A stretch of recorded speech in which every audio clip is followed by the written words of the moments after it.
Operation सिंदूर जब शुरू हुआ, हम सब ने समर्थन किया, सब एकजुट होकर खड़े हो गए इस देश के लिए। दोबारा होगा, दोबारा खड़े हो जाएंगे।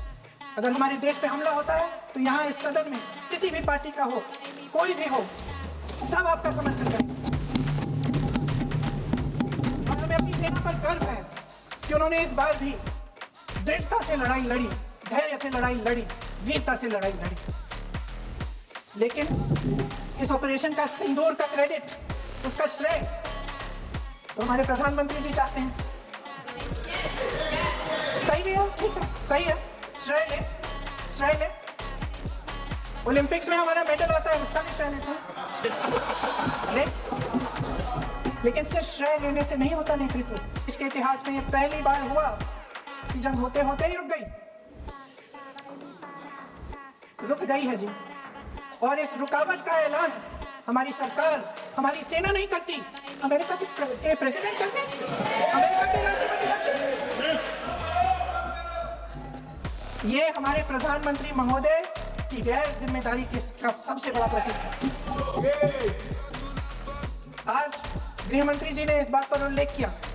उन्होंने कहा कि शब्दों में उन्होंने कहा कि पाकिस्तान के पास शरण में आने के बजाय कोई चारा ही नहीं। आपने शरण दिया क्यों? वो आते हैं आपके देश के अंदर, लोगों को मार डालते हैं, और आप उनको शरण दे रहे, क्यों दिया शरण? इसका जवाब क्यों नहीं दिया एक भी भाषण में? जैसे ये बात उठी, शरण की बात की हमारे गृह मंत्री जी ने, इतिहास में चले गए।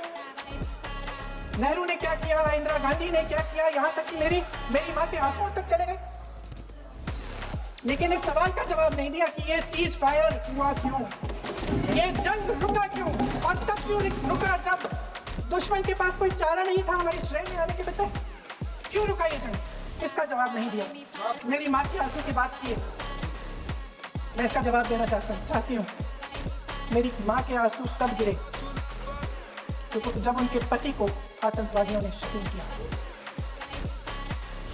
जब वे मात्र 44 साल की थी। और आज अगर मैं इस सदन में खड़ी हूँ और उन 26 लोगों की बात कर रही हूँ, मैं इसलिए कर रही हूँ क्योंकि मैं उनका दर्द जानती हूँ, महसूस करती हूँ।